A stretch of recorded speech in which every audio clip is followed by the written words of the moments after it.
увеличение. И преминаваме към тестово отсичане на 8 милиона броя монети, по 1 милион всеки номинал. Заготовките, както за пръстовата серия, така и за редовното производство, са договорени и започва тяхната доставка. Осигурили сме необходимите площи за процеса на обмяна, включително в София, Пловдив и Варна, както и необходимите машини и техническо оборудване за този процес. До края на този месец очакваме да финализираме решението за Бургас, а до края на лятото ще дадем в експлоатация новоизградения касов център в Плевен. Изграждането на този център е част от мащабната ни програма за модернизиране и развитие на системата от касови центрове, които за тези, които са запознати, а за тези, които не са запознати, също са на практика промишлени предприятия. Монетният ни двор е напълно готов и като оборудване, и като експертен капацитет за отсичането на българските евромонети. Той предстои да получи необходимия лиценз за отсичането на евромонети, което ще стане след предстоящо сертифициране на пробната серия. Съвместното дружество на нашата печатница с френската компания Overture вече разполага с лиценз и отпечатва евробанкноти за нуждите на централните банки в еврозоната. В процес на цялостно обновяване са нашия автопарк на бронирани и охранителни превозни средства, както и одобряването на новите транспортни схеми и охранителни системи. За да ви дам най-обща идея за мащаба на операцията, ще посоча, че общото количество банкноти и монети само в процеса на обмяната възлиза на около 12 300 тона, или от гледна точка на транспортирането на капацитета на около 620 тира. През последната година работим активно за създаването на капацитет за провеждане на активна парична политика, нещо, което Българската народна банка не е правила през последния четвърт век. Необходимата за това организационна структура ще бъде оперативна до края на месец юни. Създали сме необходимата организация за ръководство и контрол на цялостния процес на подготовка. 2 пъти месечно управител на Съдната банка разглежда 4 доклада, съответно 3 подуправители и главния секретар, за постигнатия напредък, потенциалните проблеми и мерките за техното преодоляване. Следим отблизо подготовката на търговските банки, която също така се развива по план, и реагираме при необходимост. С това непълно изброяване искам да подчертая едно нещо. А това е, че Българска народна банка и банковия сектор ще бъдат напълно готови в рамките на настоящата година за въвеждането на еврото в страната. Това достатъчно ли е в чисто технически, логистичен план? Отговорът е не. Има редица, преди всичко, информационни счетоводни системи под контрола на изпълнителната власт и общините, които трябва да се адаптират за работа в условията на еврозоната. Те са идентифицирани, но все още предстои значителна работа, за да бъдат напълно готови. Освен това има 4 групи от условия в компетенциите на изпълнителната власт, които трябва да бъдат изпълнени преди присъединяването към еврозоната, включително по отношение на небанковия финансов сектор, несъстоятелността, държавните предприятия и мерките срещу изпирането на пари. Трябва да посоча тук, че аз оценявам високо намерението на служебното правителство да продължи работата по тези теми, зависимо от сравнително ограничения мандат. Какво е необходимо да направим, за да организираме успешно процеса на присъединяване? Преди всичко друго, ние се нуждаем от ясно установена, устойчива проевропейска политическа конструкция. Това е нещо, което липсваше след присъединяването ни към Европейския валутен механизъм в Банковия съюз. На по-ранния етап на политическата криза изпълнителната власт демонстрираше силно колеблива позиция по отношение на еврозоната. Например, отне близо 1 година на правителството да приеме плана, изготвен от Координационния съвет за въвеждане на еврото, като 6 министри гласуваха против, а 1 се въздържа, включително министри с ключово значение за процеса. За разлика от по-ранния период, последното правителство стъпи на ясно изразена проевропейска платформа, но както показа развитието на събитията, се оказа крайно неустойчиво. Оставям без коментари факта, че след приемането ни в Банковия съюз и валутен механизъм, ние сме имали 5 различни министри на финанси. При установяването на устойчива проевропейска политическа конструкция се очаква да постигне няколко цели. Първо, възстановяване на политическите контакти по темата на най-високо равнище, тъй като не трябва да забравяме, че в крайна сметка става въпрос за политически процес и политическо решение. За съжаление, през последните години контактите по тази тема бяха по-скоро протоколни, а не съдържателни. Второ, връщане на пътя на фискалната консолидация, който е важен не само за процеса на присъединяване, но е и в основата на най-важните ни сравнителни предимства в икономически и финансов план. Подобно развитие е от голямо значение за Българската народна банка от гледна точка на необходимостта за хармонизиране на паричните и фискалните условия в страната.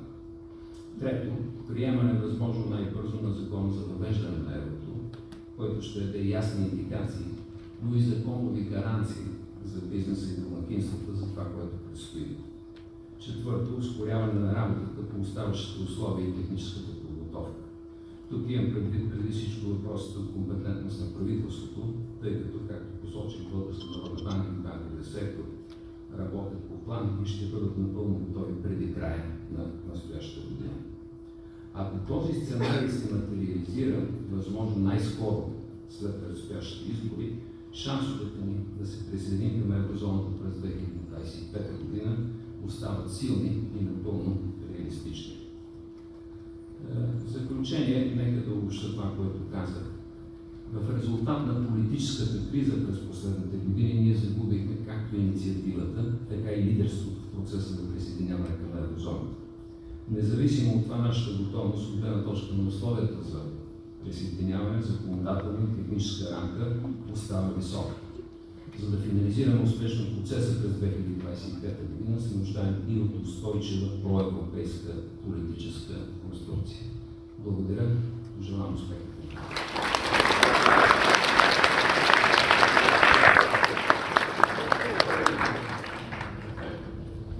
Благодаря ви, господин Радев.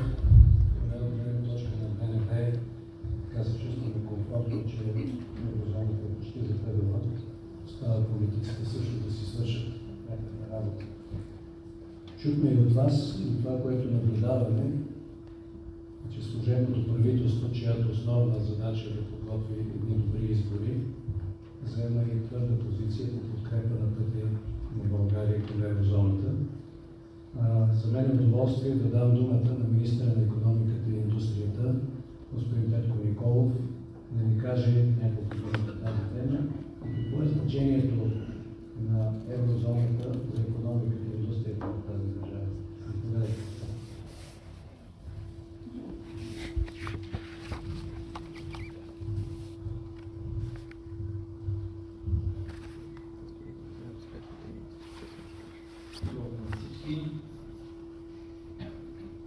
Уважаеми господин управител на Българската народна банка, господин Радев, уважаеми господин председател на Асоциацията на облачните консули в Република България, вашите разходителства, уважаеми колеги, уважаеми дами и господа, скъпи гости. Преди всичко ми позволете да благодаря на организаторите за поканата в днешната конференция, посветена на без никакво съмнение ключовата тема за присъединяването на България към еврозоната. Уважаеми дами и господа, аз подчертавам, че присъединяването към еврозоната е сред основните приоритети на страната ни и въвеждането на единна европейска валута е едно доказателство за задълбочаването на европейската интеграция на нашата страна.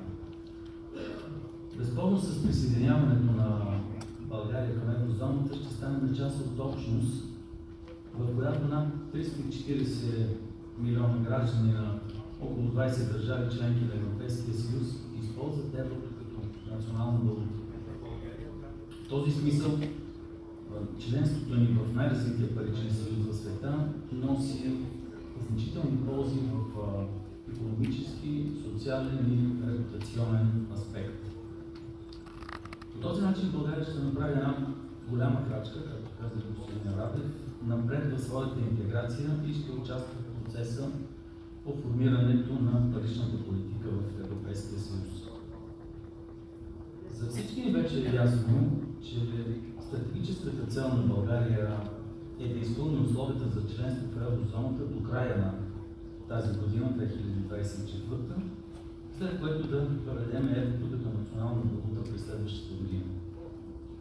Действията, които са необходими за постигането на тази цел, са свързани с спазването на бюджетната дисциплина от една страна и намаляването на инфлацията до нива сравними с страните с най-ниска инфлация в еврозоната.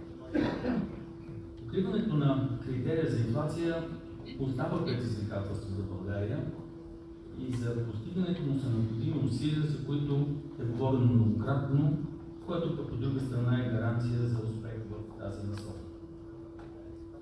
Българската администрация работи усилено за пълното въвеждане на европейските изисквания в законодателството с цел, както казах, на подготовка на българските предприятия и потребителите за прехода към новата валута. Сред ползите на България в тази насока от членството в еврозоната, бих искал да отговоря повишаването преди всичко на кредитния рейтинг на страната след приемането на еврото, като беше казано от господин Радев. В нашата страна ще има възможност да се финансира чрез кредити с по-ниски лихви от международните пазари. Единната валута ще намали транзакциите и разходите за бизнеса, което ще подпомогне външно-търговския стопанин на страната, както и без никакво съмнение ще има положителен ефект върху чуждестранните инвестиции, както и би осигурила съпоставимост на цените и заплатите с европейските потребители. От друга страна, дами и господа, в условията на потенциално възникнала криза, силната европейска парична политика разполага с инструментите да овладее инфлацията в държавите в еврозоната и да я поддържа на необходимото ниско равнище. Същевременно Европейската централна банка, осъществявайки надзор на банковата система, по този начин ще гарантира нейната устойчивост и добро развитие за напред. Безспорно въвеждането на еврото в България ще бъде съпроводено с конкретни мерки за защита на потребителите, които мерки включват изисквания за едно правилно преизчисляване на цените от лева в евро и двойното обозначаване на цените на стоките и услугите в евро и в лева. Отчитаме, че периодът на тези двойно обозначени цени ще започне един месец след датата на влизане в сила на решението за приемане на еврото и ще приключи една година след датата на въвеждането на еврото, което е гаранция за защита правата на потребителите. В този контекст правата на потребителите специално внимание ще се обърне на търговците, които ще обозначават цените на стоките и услугите в двете валути по време на периода на двойното обозначаване на цените. Търговците, от друга страна, ще имат известна свобода по отношение на формата и средствата за двойно обезпечаване на цените, при условие обаче, че то е лесно разбираемо и е представено по начин, който не може да въведе потребителя в заблуждение по отношение цената на стоката или услугата. Уважаеми дами и господа, аз лично ви уверявам, че Комисията за защита на потребителите, която е второстепенен разпоредител към Министерството на икономиката и индустрията, ще следи за спазване задълженията на търговците за правилното преизчисляване и двойното обозначаване на цените. С цел поощряване на коректните търговци в тази насока, Комисията за защита на потребителите, съвместно с представителите на неправителствените организации, ще организира кампания "Честен търговец" с ясно разпознаваемо, видимо лого на кампанията в тази насока.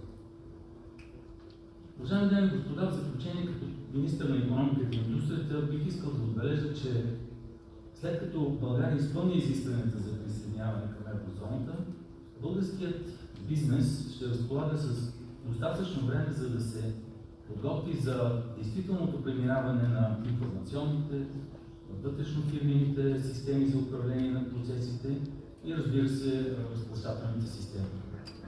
Прехода от лев към евро ще се осъществи главно и информирано, за да може ползите от членството в еврозоната да се усетят от всички български граждани и всички български предприятия. Това е наша основна цел и задача, за която ще работим трайно и всеотдайно, независимо в рамките на служебната кабинет или след това. Благодаря за вашето внимание. Желая ви приятно.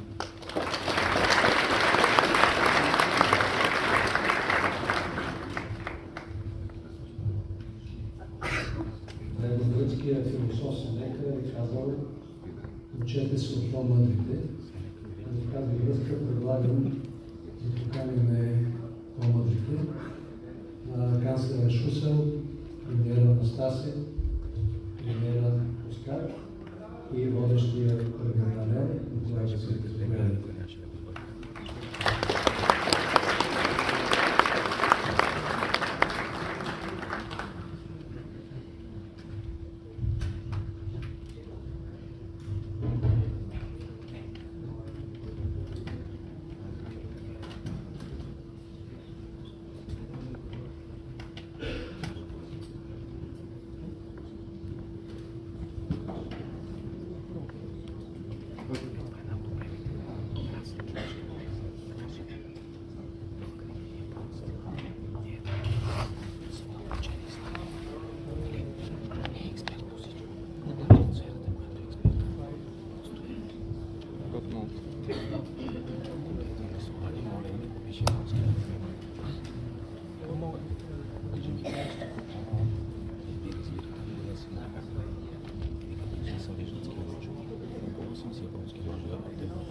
Уважаеми госпожи и господа, от името на всички организатори и аз бих искал да благодаря на всеки един от вас, че в днешния ден присъства на тази важна за България конференция. Като гледам от тук броя на столовете и правостоящите, в залата има около 600 души. Преди мен Борислав добре представи голяма част от важните ни гости. Аз все пак ще спомена още веднъж. В държавата имаме един държавен глава, Негово Величество цар Симеон II. Имаме 6 министър-председателя, след това ще представя нашите гости от Австрия, Малта, Румъния. Имаме 3 български министър-председатели, Симеон Сакскобургготски, Сергей Станишев, Марин Райков, един еврокомисар и ротационен лидер на правителството госпожа Мария Габриел. Госпожо Габриел, вашите колеги също така ни помогнаха много за организацията на тази конференция. Благодаря. Един председател на Народното събрание Борислав Векилов и от тук нататък само ще спомена ресорно финансовите министри. Двамата ни гости от Гърция и Кипър ще бъдат представени във втория панел. И тук имаме доста български финансови министри. Тези, които виждам, са Димитър Радев, Димитър Главчев, Владислав Горанов. Пропускам ли друго? Така, действаме. Организираме тази конференция не защото България се справя добре и вече с единия крак влиза в еврозоната, а точно обратното. Защото ние дълбоко се притесняваме, че България продължава да закъснява безгранично в влизане в еврозоната. Преди мен по-дипломатично управителя на БНБ Димитър Радев разказа неговата гледна точка, как сме позакъснели. Аз се чудя колко по-дипломатично и аз да ви разкажа моята гледна точка, която трае така по-дълго. Ще започна от правителството на Иван Костов с финансов министър Михалис Радев, който е тук, което тогава въведе валутния борд. Това е важно, защото за България като държава с валутен борд е по-лесно, отколкото примерно Румъния и Унгария, които нямат фиксиран курс към еврото, да въведат общата европейска валута. През 2005 с Милен Велчев, с когото сме работили, смятахме, че след като беше подписан договора, че до 2009 ще влезем в Европейския съюз. През 2009 година Симеон Дянков, тогавашният нов вице-премиер, беше казал, че членството в еврозоната е най-важният външно-политически приоритет на Република България. И аз подкрепях това изказване. Тук ще стигна чак до 20-та година, когато правителството на Борисов 3 финансов министър Борислав Векилов, който е тук днес, ни вкара в чакалнята. И аз през всичките тези години смятам, че все сме следващата година в еврозоната. И така вече, да ви кажа, 19 години. Не само, че не се приближихме, ами даже миналата година, преди 6 месеца, влязохме в сивия списък на Financial Action Task Force за пране на пари и финансиране на международния тероризъм. Тук в залата има няколко стотин колеги от финансовия сектор, банкери и други, и всички ние знаем какъв срам за нашия ресорен бранш е това. Преди да представя нашите гости, ще завърша със следното. За мен това не е първата подобна конференция, а е поне петата, в която съм бил организатор или модератор на първия панел. В далечната 2017 година на друга подобна конференция, пак бях модератор на първия панел и някои от участниците бяха премиера Станишев, финансовия министър Борислав Векилов, аз започнах своето модераторстване с следната африканска поговорка, ако си спомняте. Кога е най-доброто време да се посади едно дърво? И отговорът е. Най-добрият момент беше преди 10 години, а вторият най-добър момент е сега. 7 години по-късно сега ще ви призная, че аз изкривих поговорката, защото тя беше оригинално с 20 години. И ако след 3 години бъда присъстващ на следващата конференция, ще ви разкажа, че най-добрият момент беше да влезем в еврозоната преди 20 години.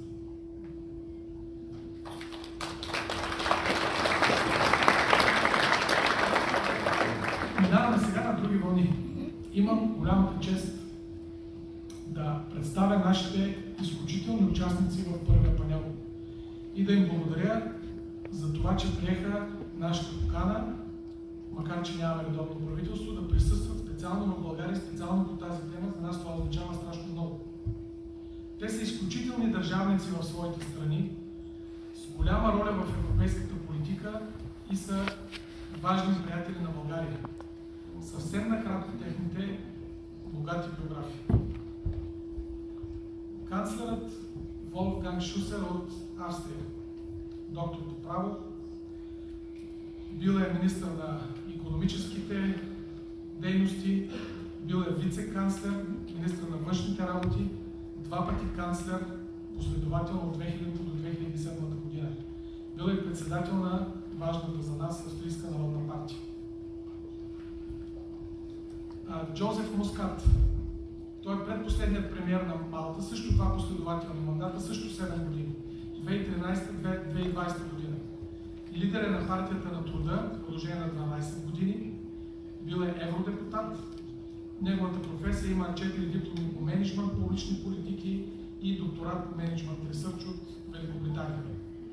Адриан Настасе. Юрист и преподавател по право.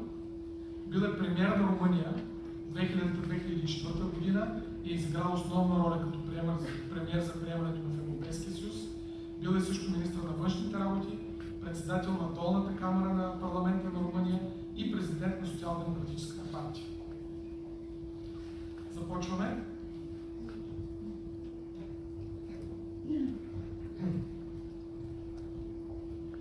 Dear Chancellor Шусел, you have done a lot for our country. I remember in the distant year of 2002, in a big historical hall of your capital, Vienna, in front of 500 people, if you remember, the whole Austrian political and business elite. You had a 30-minute speech about history, about Bulgaria, about the history between our two countries, and you called King Simeon, who was the Prime Minister, Mr. Europe. Those words stuck to his name. Today, in front of about 600 people, I think we can call him Mr. Austria. The reason is you helped so much Bulgaria and Romania first of all, for abolishing the Schengen visas in the year 2001. Secondly, for joining the European Union.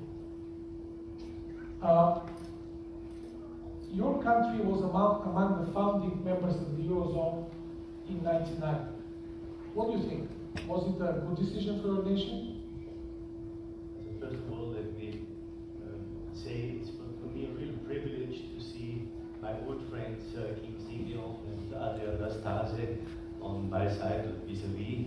It was really a privilege to work with you together for a couple of years, preparing the accession of Romania and Bulgaria. This is really in my heart to complete the integration and the reunification of Europe. Of course, our neighbors, the Visegrad 4 and others, the Baltic states, but also Romania, Bulgaria, which was an integral part of Europe. Without these accessions, I think Europe would not be complete. And you should not forget, there was a different strategy at that time on the table to create, so to say, a different package, including Turkey. So to say, blocking others like Croatia, Bulgaria, and Romania, as long as Turkey is not a member of the European Union, they should wait and see. And the real ambition of my Prime Ministership, and of course Ursula Plasnik, who was Foreign Minister, and before her, Benita was to decouple Turkey from these European countries, and it worked well. So it's really a privilege to see. We had yesterday a fantastic dinner with my friend our friend King Simeon and Adrian Настасе and Joseph, who is much younger. Nevertheless, he's also part of this group of friends. By the way, this was one of the mysteries in the old days of the European Union. We were really friends. Of course, there were always differences and different interests, etc. But we were really determined, pro-European, knowing what it is all about. What is the purpose of the European Union? It's not always about money and power, but it is really, the purpose is that we are together. We are united in one union. And this was never the case before. We had for centuries, we fought against each other. We had different ideas and several wars. This European Union is a completely different attitude. There's nothing similar on the world scene. Nothing similar. And you should know that. Of course, being a full member of all the parts of single market, Schengen zone, Eurozone, this is important. Then you are a full-fledged member sitting on the same table, having the possibility for decision shaping and decision making. And this, to your question, it is a real success story. That we survived crisis, very significant and very dangerous crisis, the financial crisis in 2008 and 2009, the debt crisis of several countries, Greece. It's a wonder, a miracle that Greece came back so wonderful and so determined and in a much better shape than before. But it was due to the principle that we stick together. And if someone is in troubles, we should really, with all the problems, with all the efforts and the instruments we need, we stick together, we support each other. So it is a success. And it's not easy, it takes preparations. It is not a question of, so to say, just to say it, central bankers and bankers and etc. And the government say this is it, and the people has to swallow it. There are real concerns. In our case, for instance, if you're interested, we had 80 years of a very successful use of our shilling. The shilling was a stable currency. Everybody was used to it, and the euro was at that time absolutely new. Nobody knows what will it be. And, American economists and British economists always told us this is nonsense. You cannot have, so to say, a common currency before you have a common financial system, a common budget system, a common political union. But it worked not without difficulties, but it worked well. So I think all in all, it's good to be here. And advantages, you mentioned some in your speeches, very, very interesting and absolutely right. But it's not that average people need to be convinced. They need to have good information, and this must be well prepared. Costs money. Nowadays, we have the strategy information campaign, mostly led by the central bank, not by politicians and not by the government, because everybody is a little bit mistrusting what parties and governments are doing. But the banks are in a much better shape and have much more confidence. And we prepared an information campaign for several months, 1 year, of between 8 and 10 million euro. This is not nothing. We had really we had all parties to consensus. It's also very good. The polls were around before we started 1 year ago, 1 year before the session, 50-50. 1 year, 50-50. But we had all parties in consensus, with all social partners on board, union leaders, business leaders, media. It was possible to have at the end a completely safe and smooth entry into the Eurozone. Thank you. So you mentioned the polls. I have a suggestion which is not in the plan of today's conference. How about we ask the audience? I'll ask them in my language. Уважаеми сънародници, нека да пробваме. Колко от хората в залата са против влизането в еврозоната? Добре, мисля, че видях 4 ръце. Чудесно, колко са за влизане в еврозоната? Супер. Сега, знае, че ние сме представител на извадка, но въпреки всичко, мнението ми по въпроса е, че българските граждани не са просто против влизане в еврозоната. Те просто не са достатъчно добре информирани, защото никога не е имало информационна кампания от никого и това е част от нашата задача. Трябва да информираме българските граждани, защо е в наш интерес. Добре, мистер Мускат. I noticed an unexpected similarity between your country, an island nation, and Bulgaria and Romania. You can travel to the other European countries in the Schengen area by air and by sea without passport control, but not by land. And you joined the Eurozone a long time ago in 2008, I believe. So how is it? Are you happy? I think everyone is happy. It was a project led by my predecessor. As Wolfgang was saying, I think that the key was carrying everyone in the project and not assuming that because of the political class or the bankers are obviously in favor, the people will necessarily follow. I do believe that there is the need for a huge campaign, which will take months, it will take at least a year. With double pricing, we heard that there is double pricing. I'm a bit skeptical of introducing double pricing on the first day of adoption of the euro. I think it should be adopted, the double pricing way before the introduction of the euro. Addressing people's fears on price spikes and rounding off and how that rounding off will take place. I know here that that's not too much of a concern because of the historical alignment that your currency has. Addressing concerns of the old lady that has hoarded cash over the past decades and saying, what will happen with my cash? Will they ask me too many questions? How do I face the bureaucracy? Those are the normal things that people in their kitchens will obviously ask and need to be answered because that's a crucial part of the economy that needs to be convinced. So I think that there is absolutely no argument nowadays against any member state joining the euro. The matter is always timing and convergence and doing it in the right manner. I do believe, on the other hand, that observing the euro, and I will totally remove my political hat and put on my economic hat, I think the observation of how the euro has evolved since its inception, is also a story of the European Union, with its pros and cons.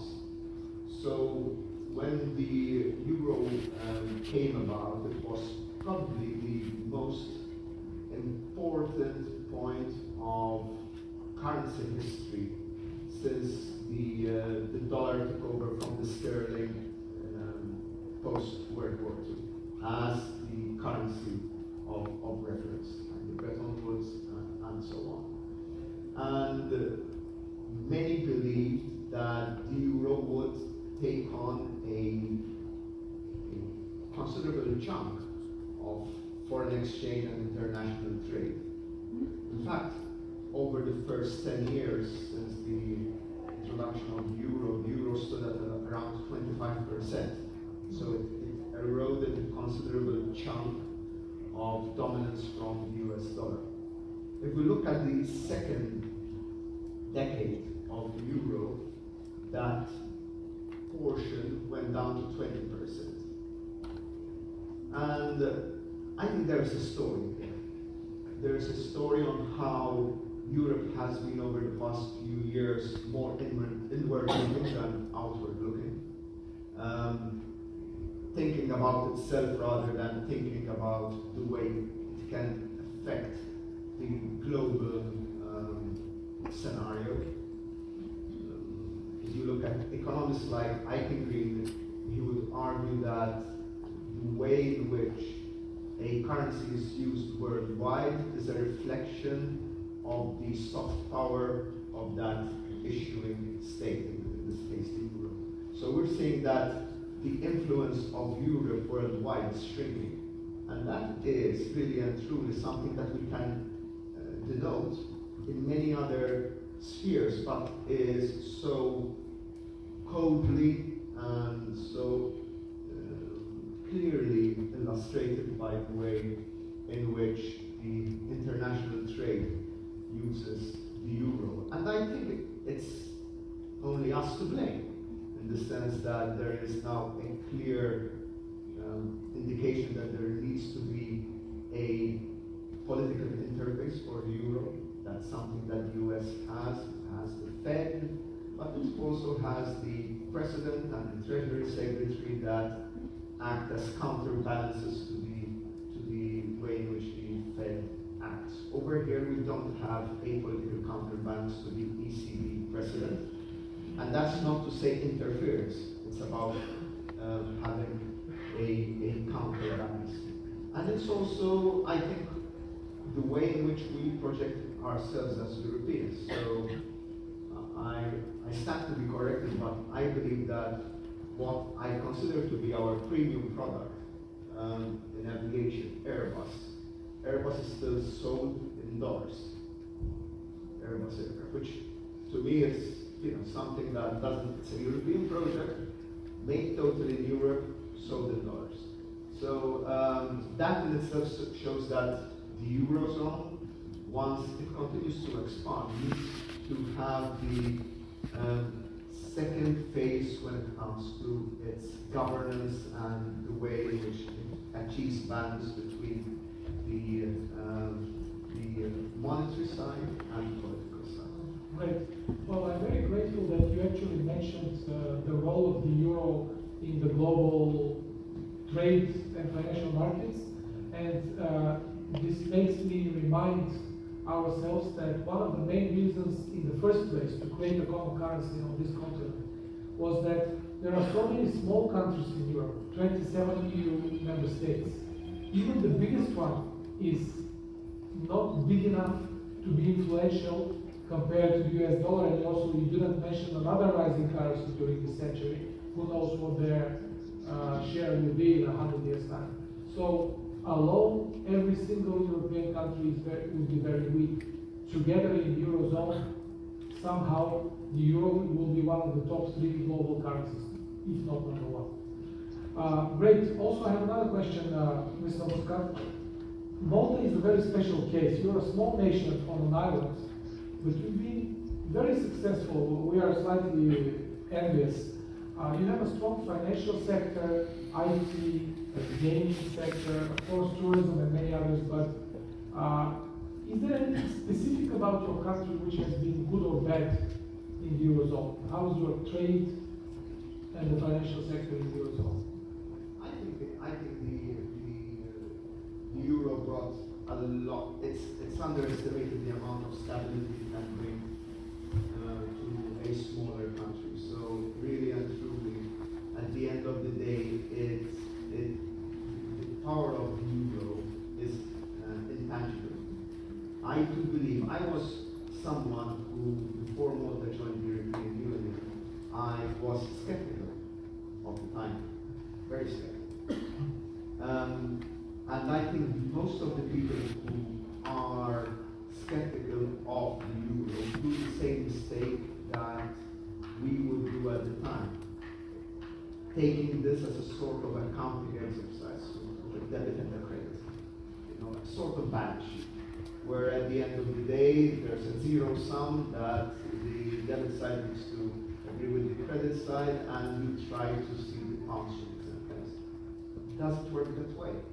There is a huge intangible asset that will never be valued, as in you cannot put a figure to that, but that adds to the economic value added of a country in an absolute manner. And this is why I think that it is nowadays an obvious no-brainer that one needs to, there are many more pluses than minuses to joining the euro, and definitely I would beg for a discussion to steer away from purely balance sheet driven ideas.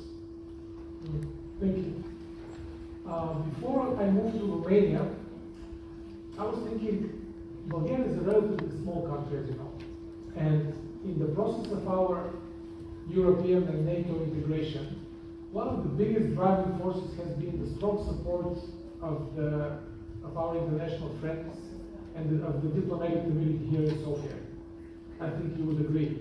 Today we have also several dozen ambassadors and diplomats from a number of our friendly countries, starting from our biggest friend, Ambassador Ken Morton is here from the United States, and I would also mention the Republic of North Macedonia, Ambassador Nezarus is here as well, and of course so many others from around the world.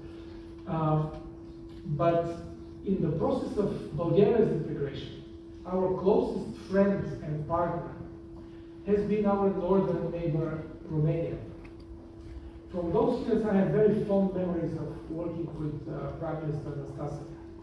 And I consider myself very lucky that last week with my partner Nicola Yakov, we worked together at the same company. We happened to be in Budapest, in Bucharest for another conference. But we were invited to Prime Minister Nastase's presentation of his new wonderful book. The book is called Tandem for Europe. Tandem meaning Romania plus Bulgaria. Although, when I looked through the book, I saw so many pictures of Prime Minister Настасе, but also Prime Minister Simеон Сакскобургготски of Bulgaria, and also Chancellor Шусел. What a surprise. So I think the book could also be called Trio for Europe, because Austria played a very special role. But anyway, Mr. Настасе, please tell us about your book, because it's very important for our public as well. Thank you very much, Nikolai.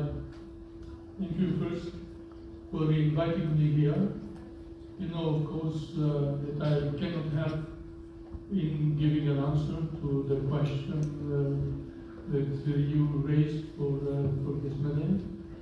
But I'm sure that you will agree with what the Romanian diplomat used to say. Give me a good domestic policy and I'll give you a good foreign policy. So, I'm sure that we can introduce our partnership for joining the European Union and NATO in a process in which Romania and Bulgaria tried to become part of a political Europe.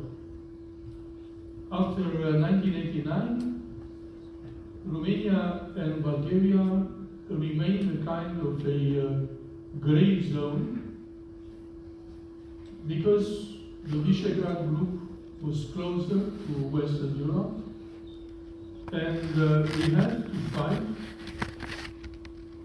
to get in, to be accepted, starting first with the Council of Europe in a general way, then the Schengen area, the question of the visas for traveling in Schengen area, and then the negotiations with European Union, and so on and so forth. And so I would say that the question of the Eurozone is part of a dream, of a vision that we had many years ago. The problem is that meanwhile, Europe is changing. The European Union is changing. Some countries might like eventually to be part of the yuan zone.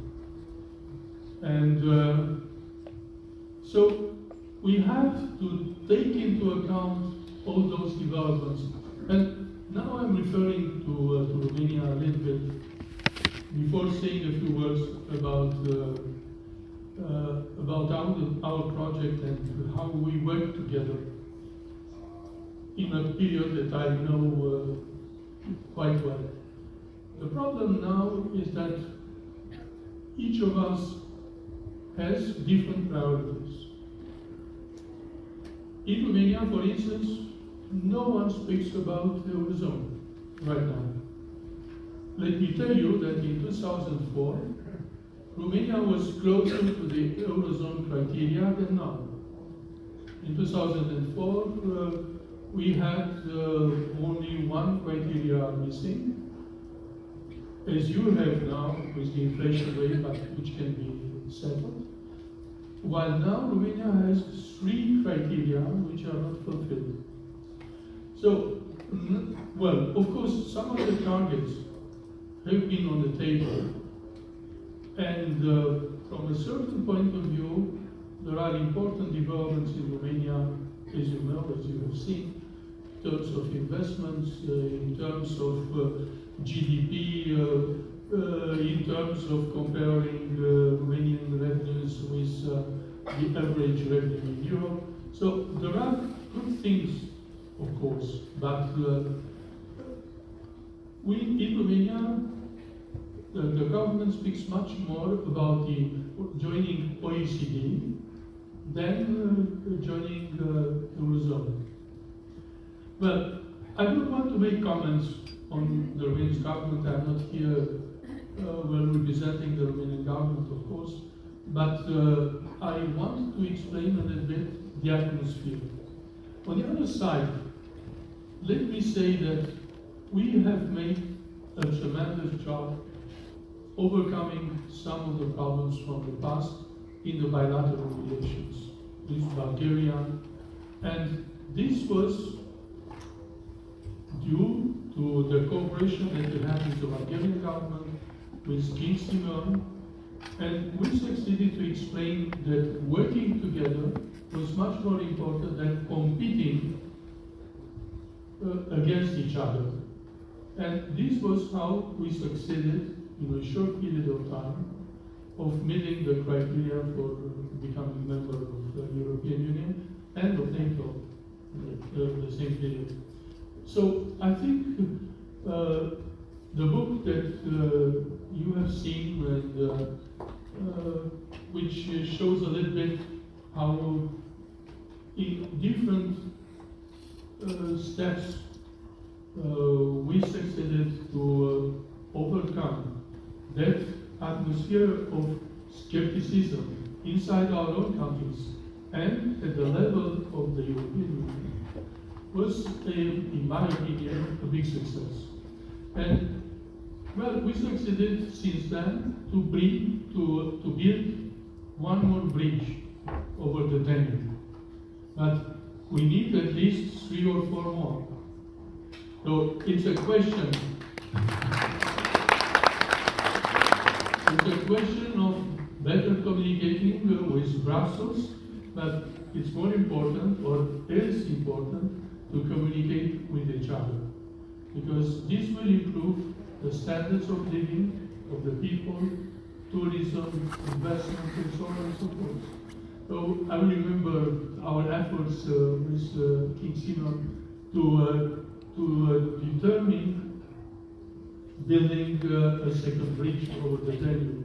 The other one had at that time 50 years old, now it's 70 years old, and half of it is blocked for reparation. So anyway, it's very difficult to cross the Danube now. So I think we can give examples of bilateral cooperation in fulfilling individual but also common interests of Romania and Bulgaria. Of course, you will decide whether it is the right time to join the Eurozone or not. If this is the first priority or not. The people have to support that because you have 2 levels, the leaders and the population. And they have to be convinced, and that's why public opinion is essential in supporting such a step. I'm not here to give advice. I'm here just to explain how we see the same problem in Romania.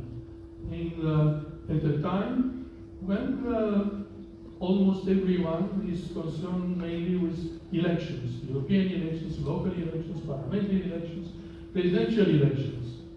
So it's difficult to introduce long-term visions or strategies. That's why I'm here also to understand how you proceed.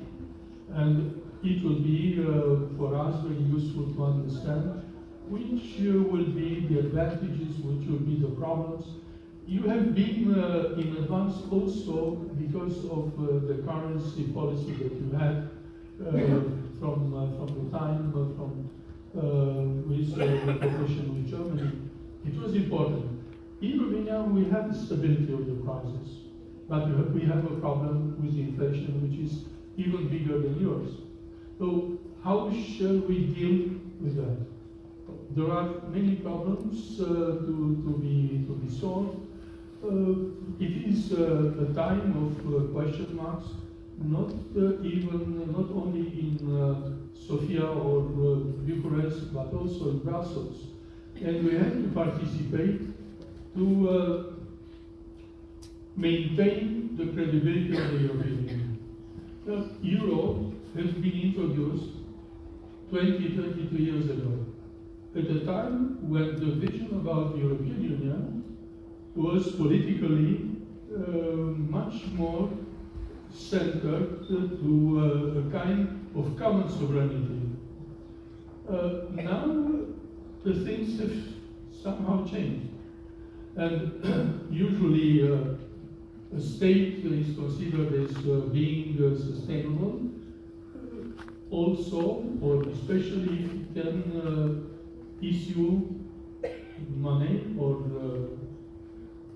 it can control its own currency.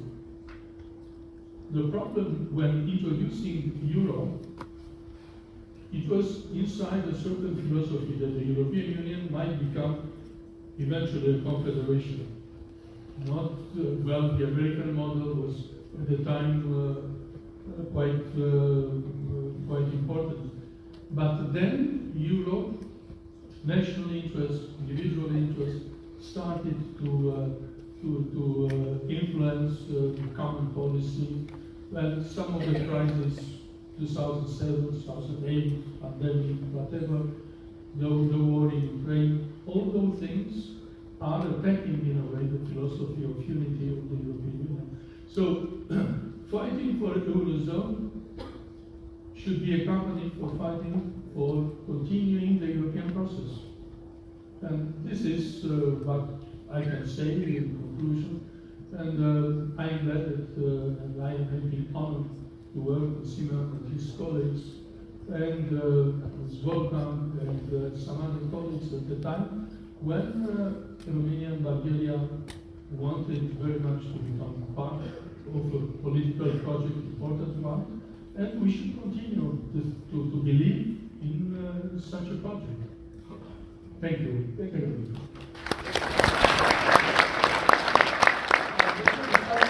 You mentioned in the beginning that NATO was not meeting 3 of the criteria. Could you please specify which ones and how you don't meet them? So inflation? Well, the level of inflation in Romania is, it was in March 8.3%. Much higher, okay. And yours was, according to the data I have from the central bank in Romania, 6.2. Now in all countries it's falling. Okay. So, well, unfortunately, we have a problem with the rates, the interest rates for long term, and also the deficit, which is now quite big, and you have 1.9%. It was 1.3% when I was Prime Minister in 2004, but now is, let me see, 6.6%. So it's rather big, and of course, the government will tell you that there were reasons to use the money for various projects. Yeah. But this will create a problem on medium term at least for joining the eurozone. That's why I told you that each government is choosing a certain strategy and its own priorities. I see. Thank you. Gentlemen, we're doing very well with time. We have a lot of time. I have many more questions for you. I will leave the inflation question last because that's very important for our public. But Chancellor Schusel, do you want to continue? I wanted to say something because you mentioned at the beginning we are all small countries. Jean-Claude Juncker once said there are only two groups of small countries: those who know it and those who don't know it. And this is the reality. This is the reality. If we combine our efforts, we are strong.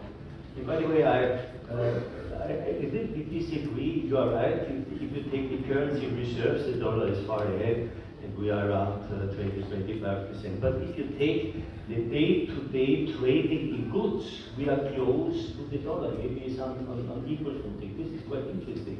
So we are still the strongest trading partner in the world on the global stage. We are still imports, exports. We are stronger than America and China. And we should use this force. And by the way, I think one of the elements in our way of thinking is we are all a little bit too provincial. Everybody is fixed with his own tunnel, domestic policy, our own interests, etc. Think big. Think big. This is absolutely necessary and needed. And especially in this region, by the way, if you look to the next 10-15 years, the next decade, the most interesting parts of our decision, of our challenges are here. Enlargement, future enlargements, Western Balkans, for instance, Ukraine, Moldova, question mark, okay, this is here. Second, military defense, security and defense, this is here. We are, in this region, is the core of the problems and the challenge. We have to fix it. Or the migration, the protection of the external border of the European Union. This is important in this region. The quality of democracy and rule of law, important in this region. The engine, the growth engine is here, not in other parts, in the western part of Europe. We have here in the region, in the central and eastern, southeastern Europe, we have twice as much growth rates in average than the rest of Europe. So this is an interesting part. By the way, I created with some friends an international publication. I just presented it to King Simion and Adrian Настасе. We call it European Voices, plural, not only one voice, a central voice, top down, voices, plural, and everybody should be part of such a platform. Mostly focused on this part of the world, Central, Eastern Europe, Southeastern Europe. This is important.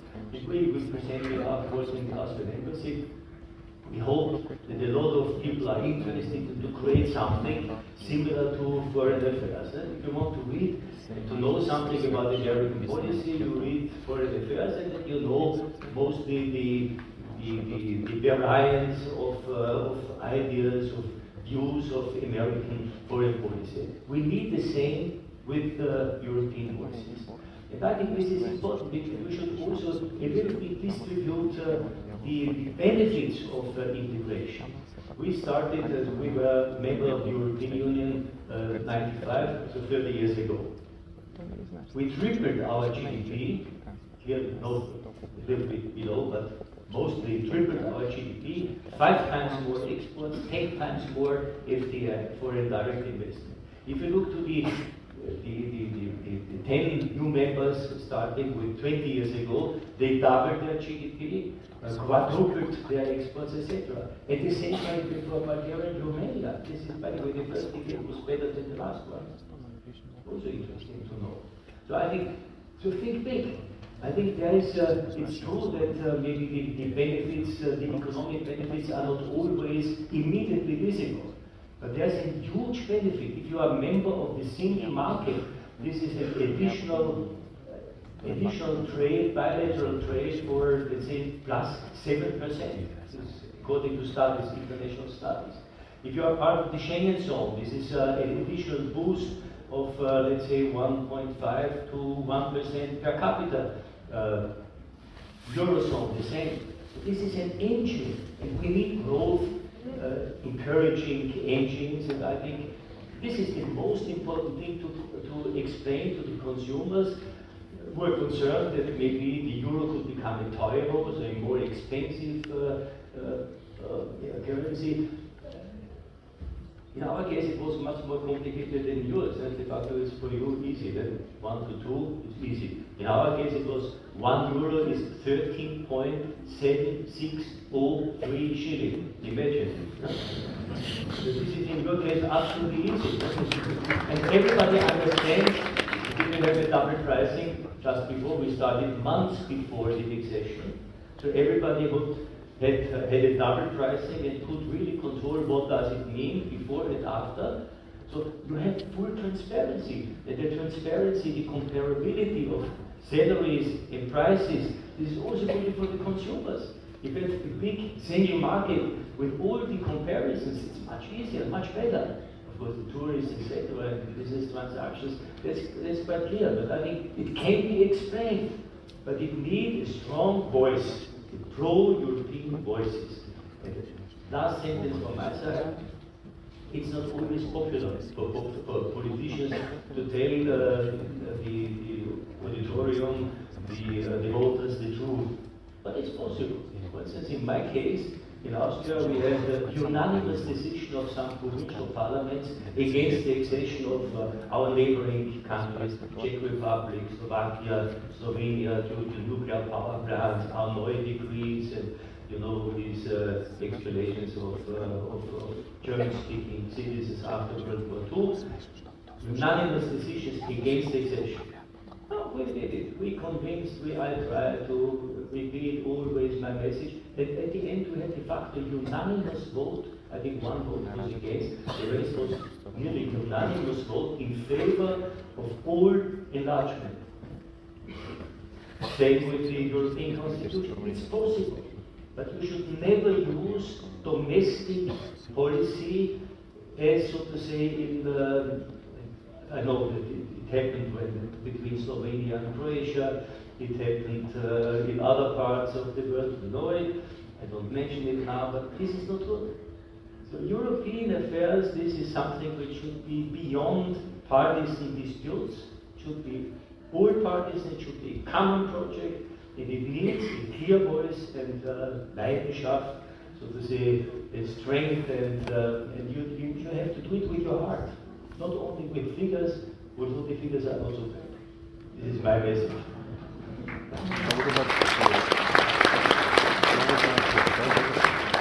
Chancellor, a few minutes ago you said after the adoption of the euro, FDI increased 10 times. Do you mean outgoing Austrian FDI abroad or incoming into Austria? Incoming 10 times, outgoing 20 times. 20 times.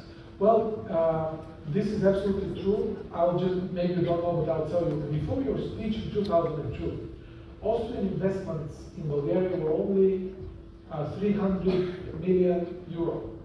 After your speech, within 3 years, 3 billion euro. You became the largest investor in this country. That was because of our accession into the European Union. Good. Mr. Muscat, I have a slightly unusual question because I know that you are quite international. You studied abroad. I'm sure you've traveled. You've met so many people and businesses. Do you feel, because again we are smaller countries, so we think big, but we're smaller countries. Do you think Europe is somehow strategically lagging behind the United States and East Asia in this century? What are the reasons for that? Some countries are smaller, some countries are more smaller than others. I must say. I was asking Sergei first when I saw the presence of the euro coins, what the symbolisms were. And I could get that there were at least two relatively originated symbolisms. And it reminded me that in my country, back at home in Malta, the only controversy we had about the euro, the campaign was managed so well, was on the fact that the euro coin, one of them had a religious painting on it. And the Roman Catholic Church opposed because it said that it's putting a sacred figure on a coin, which was blasphemous in their opinion, and it had to be changed. I was confessed. I don't know whether we have this discussion over here or not. But apart from that, I do strongly believe, I totally concur with Volfgang. I do believe that it is a matter of attitude, first of all. So I am one who is totally against, and the attitude starts at home. I am one who is totally against, for example, and this is a very small example, having a cabinet of ministers where European affairs are with foreign affairs. European affairs are not foreign affairs. European affairs are local affairs. And giving that sort of bundling together the two, for me, is something of the past. It's something that is 25, 35 years old.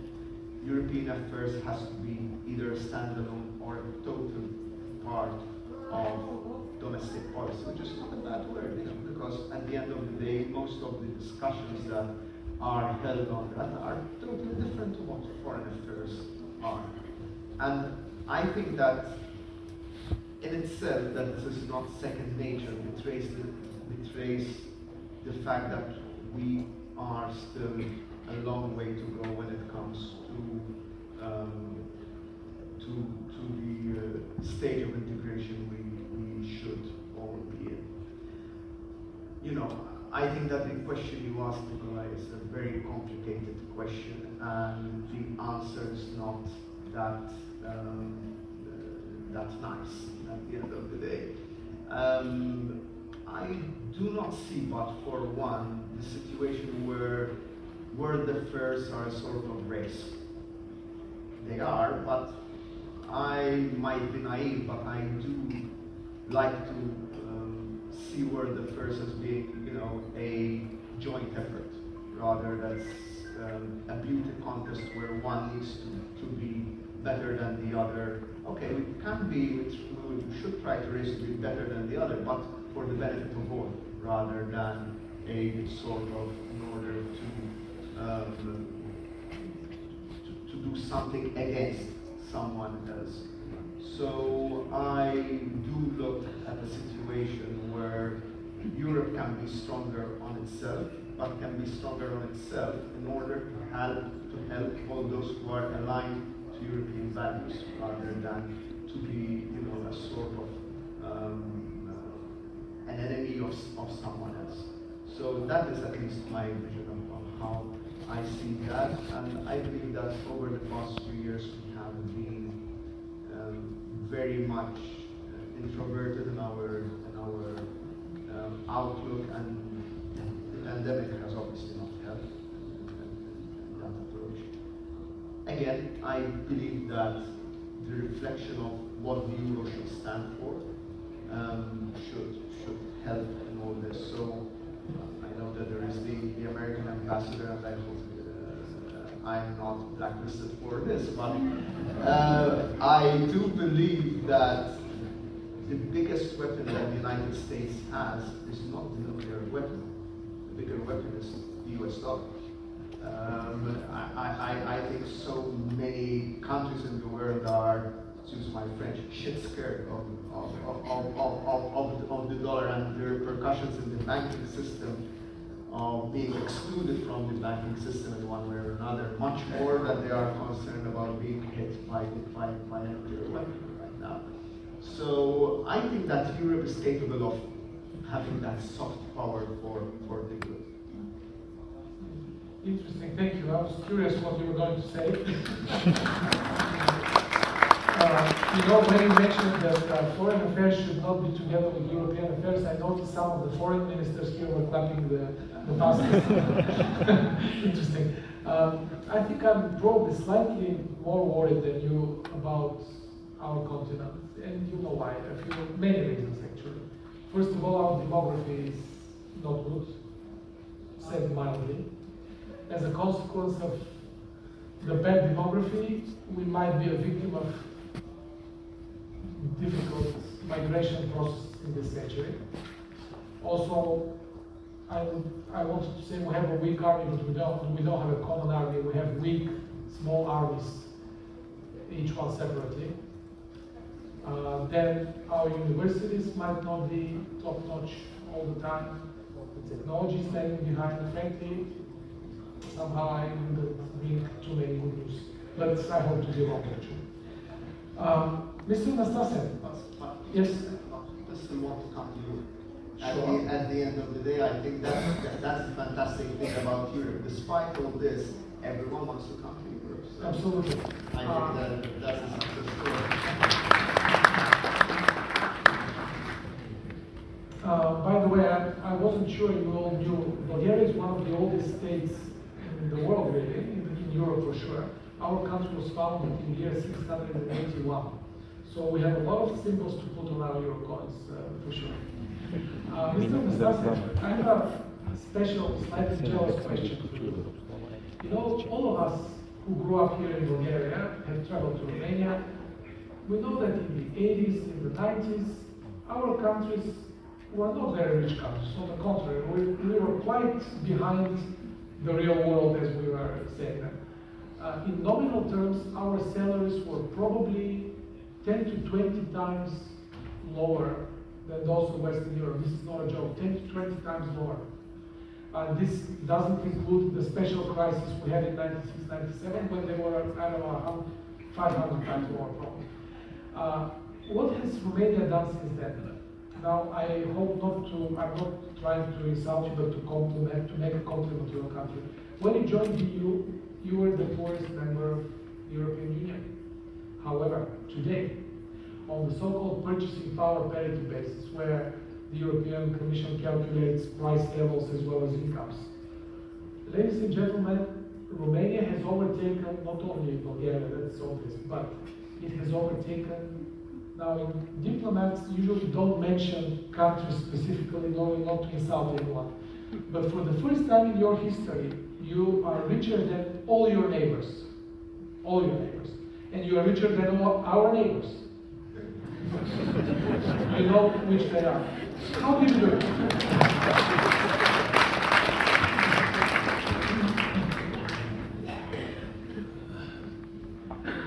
Indeed, right now, the average GDP per capita is around 76-78% of the European average. Bulgaria, I think it's about 64. And the problem is, as usual, with the average figures. 80% of the GDP in Romania is produced in 8 big cities. In Bucharest, the average revenue is perhaps double than the European average. Yes. But from the point of the Gini indicator, the situation is not always very good. That's why the problem of good strategy inside the country is essential. And the frustrations, of course, do exist. The problem of inflation creates problems, especially at the time of elections and so on, trade unions, whatever. So the social aspect is essential. And as we said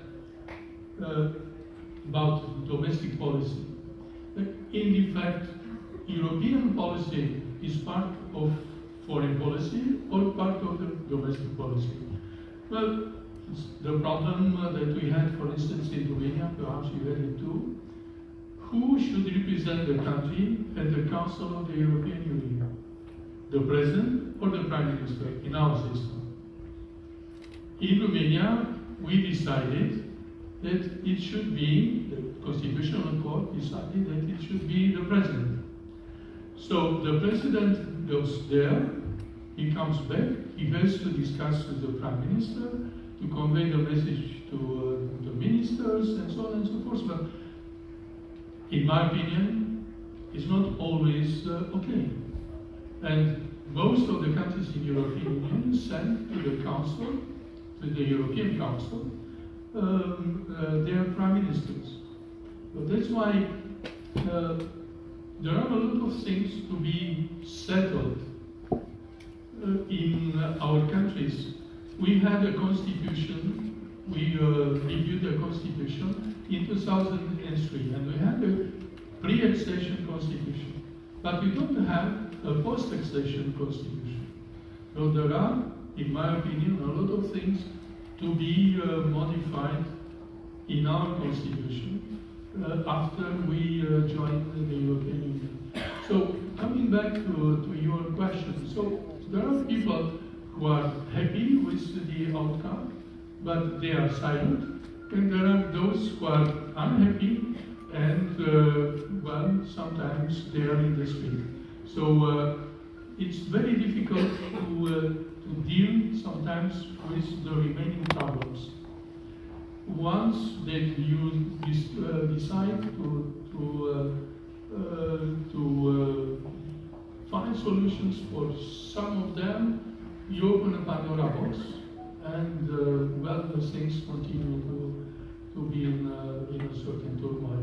So there are good things which happened, and as Volfgang just said, the GDP of Romania, after Romania became a member of the European Union, doubled.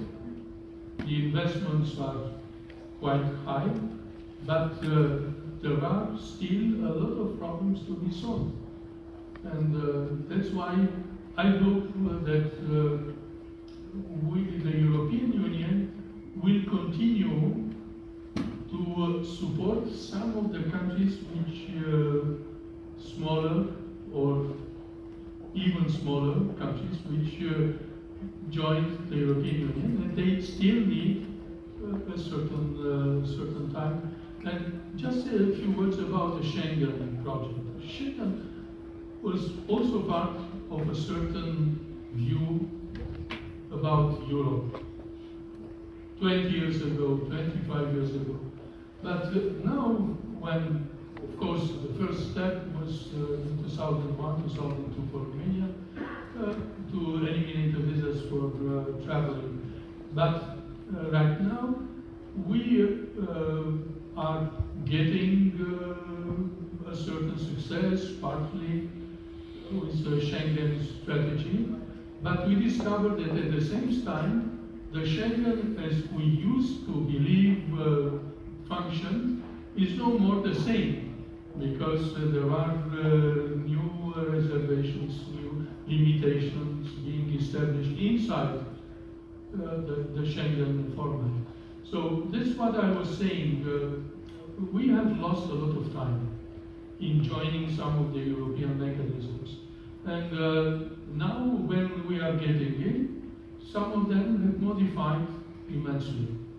So let's hope that the Schengen will resist until we become members.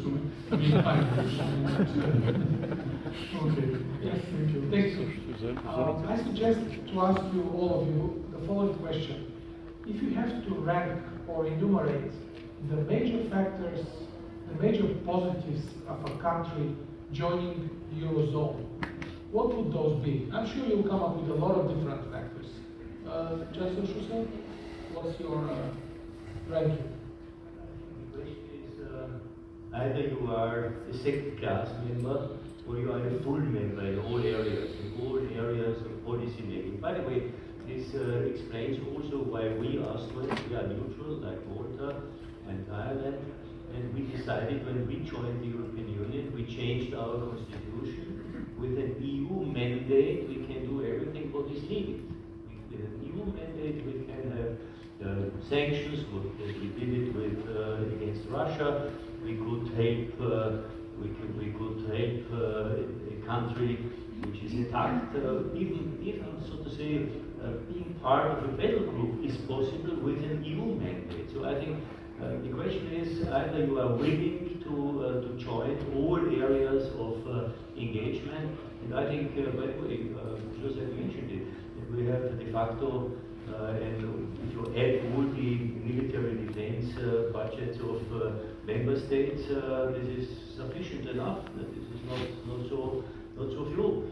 This is around 300 billion euro, but it is de facto now segmented in 27 packages, and if we would add a significant portion, not everything, but a significant portion to be more effective, the problem would be solved. This is a quite easy thing. That it needs political will, and I think the most important thing for me is to come back to the question: what is the purpose of the European Union?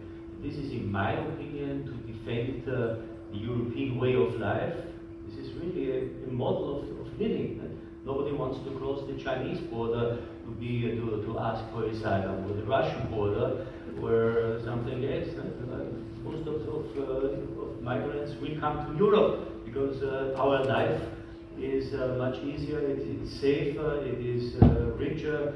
We have a good education, we have a good healthcare system, we have a good coherence within our societies. Nothing is perfect, nothing. But we are de facto, under current circumstances, I don't see a better model. And I think this model must be defended. It's not so much the question of data, of money, but the way how to defend it, how to live this European way of life. This is, in my opinion, the right answer. Thank you. I will quote afterwards your first sentence you said about the second-rate country. Thank you, Joseph. I would say 2 points are of importance, but I will start with a slightly technical and nerdish issue, which I think many people don't know. So, at the fringes of European councils, every 6 months, there is a Euro summit. I believe that about 6 years ago or 7 years ago, a decision was taken operationally that those Euro summits are attended also by non-Euro area members. So before, it was a situation where after the council meetings, those prime ministers of member states who are not part of the Eurozone would go out of the room.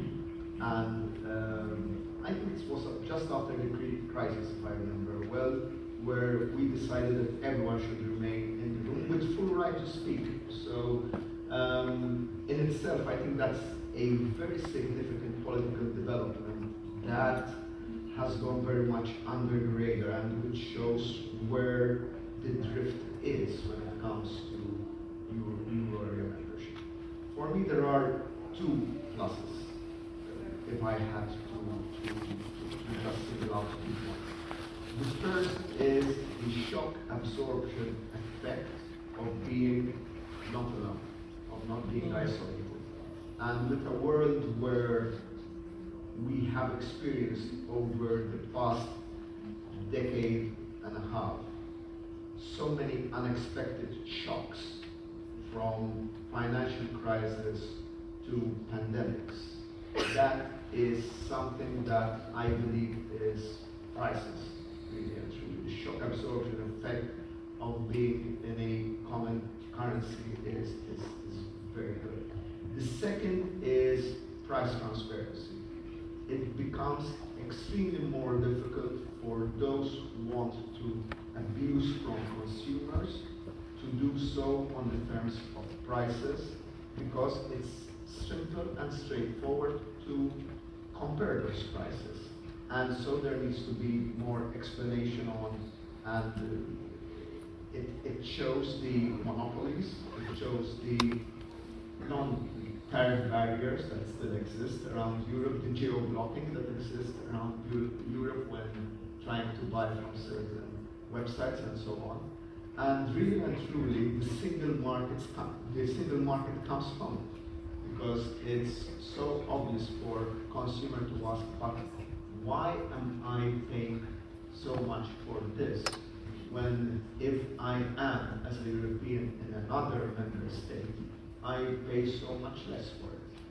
And I believe that that's an extremely important point. So, for example, in the past, especially with the flexible exchange rates, but even with the almost fixed exchange rates before the euro, you will see a price of a car in shillings, then in the Dutch guilders, and how do you know what to compare? Which exchange rate of which week? Do you have a calculator in your pocket? Can you compare? So it was a mess, and the prices used to be very, very different. So when we discuss inflation in a few minutes, I will use this as an argument that the human eye is not a computer. It has a tendency of seeing the prices it doesn't like, and it takes the prices it should like for granted and doesn't remember them. Thank you. Adrian? Well, Nikolai, I think that we should hope and eventually act against having more global crisis. Because in this field, because if you think about Bretton Woods, snake in the tunnel, or whatever mechanism, monetary system, well, Eurozone and the euro currency cannot be protected against any type of crisis. And there are now a lot of things which can influence that mechanism. And let's hope that this should not happen and will not happen. And in terms of domestic policy, in a country like Romania, I think it would be important to establish joining the Eurozone as a priority for the government. In your country, it's about to be done, or it is done, it was done, and it should be done perhaps after the elections. It will be very important because the political decision will influence, in a way or another, the public opinion, and the public opinion will accept that measure. And this is, in my opinion, very important from the point of view of a country which is not yet a member of the Eurozone. And well, once again, looking at what happens in the Middle East, in Ukraine, there are so many unstable situations. There are so many problems with the elections in the United States, in all Europe, European Parliament, and so on and so forth. And all those things can create a turmoil in which the financial, the monetary problems might create small blow-ups in our countries or in Europe in general. Europe cannot be isolated, as it was already underlined. And if you look at different constructions like BRICS, well, the way China is functioning in the world, you see that it is difficult to live with, and it's also difficult to live without China. And well, this is one of the problems solved differently by Hungary, by France, by Serbia, in Europe. And should we follow this example or not?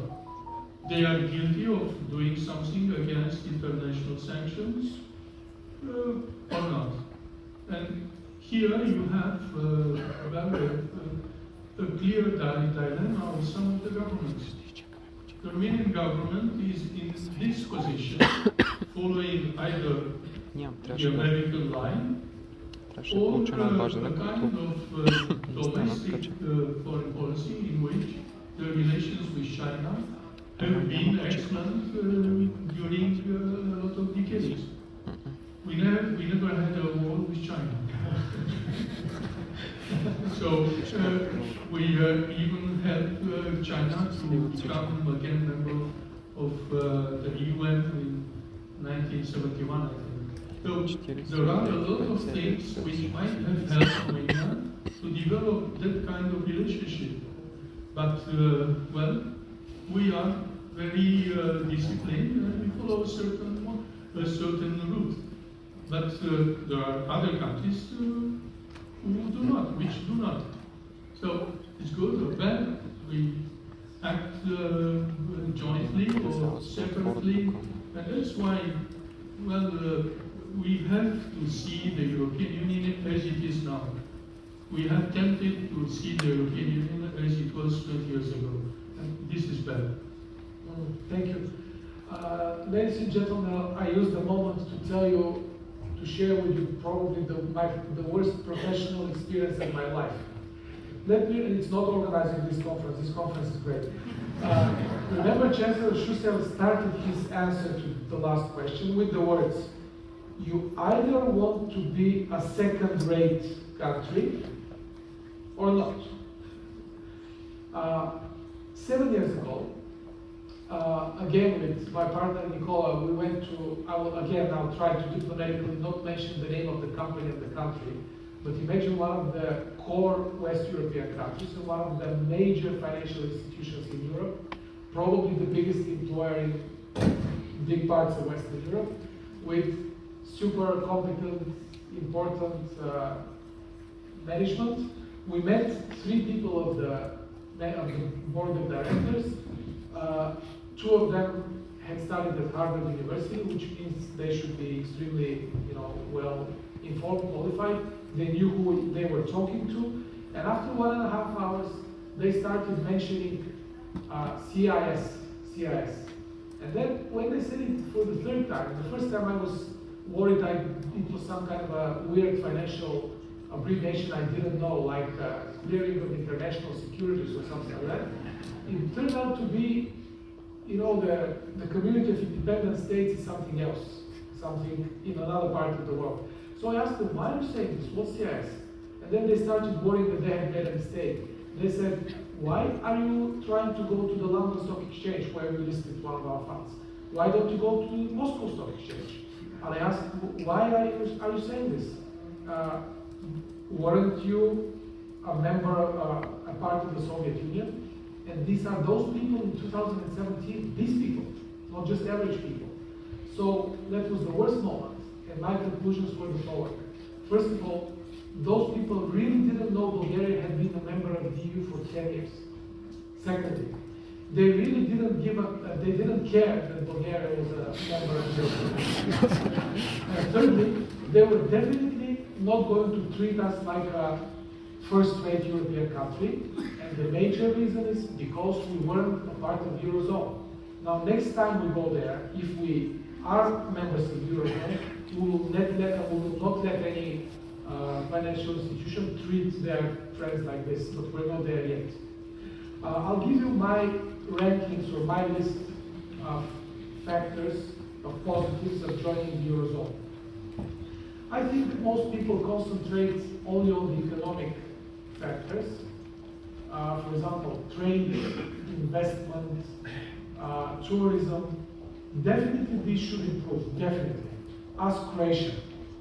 Croatia now is in Schengen, in the Eurozone, had the best tourist season in their history, and their football team is doing great.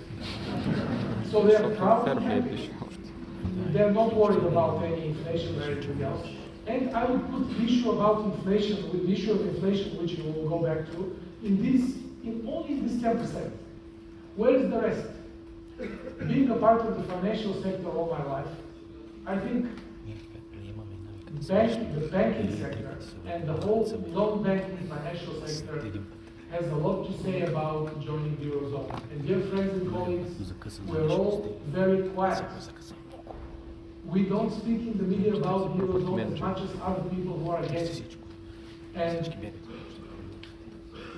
obviously you know what the banking union means. If there is a problem one day, probably never, but if there is a problem, who will help our banking system? Who helped us back in 96, 97? No one. So many banks were gone. In the future, if we do have a problem, or if some other member states has a problem, there will be a safety net. So I'll quote Joseph here, we are not alone. Also, the example I gave you a minute ago shows that our financial sector has not yet realized that we have joined the European Union. The agricultural sector receives billions of subsidies.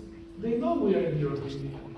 The tourism sector, maybe all the people who do foreign trade, industrial zones, they enjoy being in the European Union. How is the financial sector in the European Union? You think it's easy to list a Bulgarian company on the foreign stock exchange? You think it's easy to, or somebody would care to list a foreign company on the Bulgarian stock exchange? You think there has been a government in Bulgaria which knows there is a stock exchange for a long time? So this is the second 40%. And the last 50%, which cannot be measured in numbers, are the soft issues, again, that Chancellor Šusel referred to. It's a question of prestige, image, and self-confidence on the European continent. Our children don't feel second-rate. They deserve to be first-rate. So we have to join the Eurozone.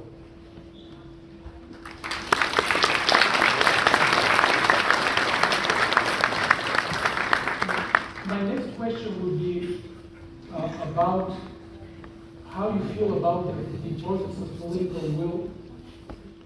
Do you think that the numbers are important, or the clear intention of the country's elite and politicians are? What brought your countries to the EU? Was it the numbers to the EU and also the Eurozone? One question is very important leadership. Тук някаква девойка от СМГ ще говори за 20 годишна ученичка. Мисля да приятел за Wharton School. This is democracy, by the way. Няма ли да останеш? Leader Xi Jinping can order something and it will be done. Vladimir Vladimirovich can do the same. He orders something, he fires somebody. Okay, it will work. It will work. But if democracy is much more complicated, but you need also leadership and the ability, the charisma is not really negative, a little bit charisma to convince people that this course is the right way. There was also so bad, by the way, the one again, the Eurozone today has 450 million people, 20 countries, hopefully more in the future, but also additional 60 countries pegged their own currency to the Eurozone with additional 175 million. It's not so bad. So think big. This is an important thing. And don't make yourself smaller than you are. And we are all together, we are really big. And we should be. We should show it. Thank you. Joseph, in your country, how difficult is it to mobilize political will for big reforms? I think that the maxim that should guide everyone is that leaders change numbers and are not led by numbers. So if we just needed a situation where political leaders look at opinion polls and decide based on the opinion polls, we should make an AI responsible for government. That's easy. Just make a Facebook poll, see what people need or want. And the issue is, yes, see the faults, try to change those faults if you don't like them. And at the end of the day, if those faults don't change, then there is a serious mismatch. You're either the problem yourself, and you need to move on, or you need to communicate much better. So my own experience hadn't to do with economic policy at all. I think that we have very good consensus in our country. I remember quite clearly when my government introduced equal marriage, same-sex marriage, in a deeply Roman Catholic country. The first poll I saw was that only 25% of people were in favor of that. After a year or so of just saying what this is all about, it ended up at around 70% in favor. So at the end, I'm not saying that just by communicating their miracles can be done, but I'm saying that if there is no will, if you find politicians who are afraid of expressing their opinion simply because they look at an opinion poll, then they're not politicians where they're sold. At the end of the day, you should be there to communicate what you believe in and be ready to take the brunt for that. So not expect people just to say, yes, you're right, but expect people to persecute you for what you say. At the end of the day, this is why someone is in public life, to say what she or he believes. Good. Adrian, what's your prediction? Is your country going to find the political consensus and political will to join the Eurozone before or after our country? You never know. We let you first. Well, this is for the Croatians for saying the vote. Well, see. Let me tell you how we have dealt with two major objectives, joining the European Union and joining NATO. We have started in 1995, and at that moment we had a round table in which all the political parties accepted a strategy for joining the two organizations, and this was essential to have a continuity in terms of government. So I would say that it is important to have both the government and the opposition, at a certain moment of course, because they change from time to time. But you have to fix the objectives at the level of the leaders of the country in order to have a longer-term strategy and not to introduce the problem of that objective inside very tough internal debates, because this might be used as a political tool And this will create problems in the public opinion.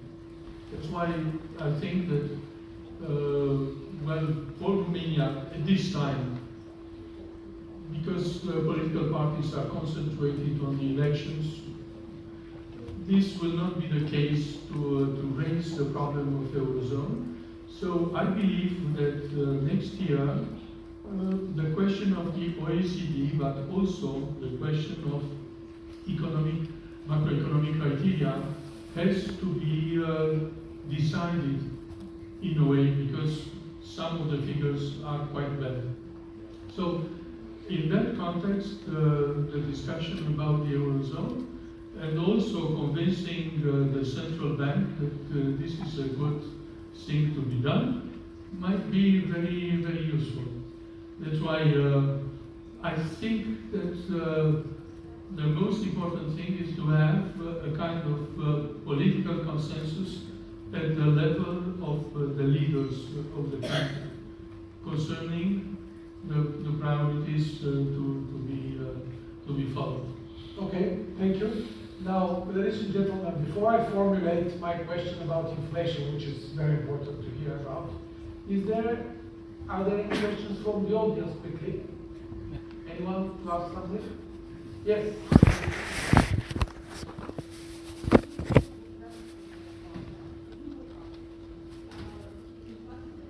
Секунда да сложим за така.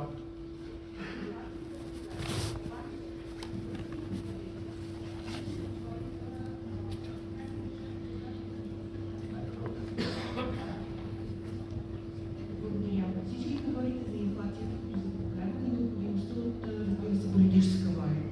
Какво става, как е решен проблема на интересът в Малта и в Австрия с мръсните пари преди присъединяването към еврозоната?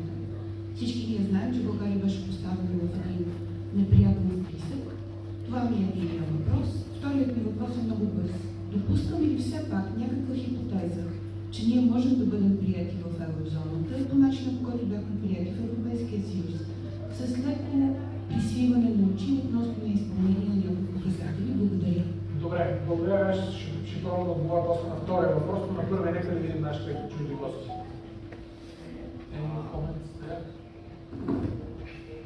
Well, we were very listed when we were members of the Eurozone, not before. And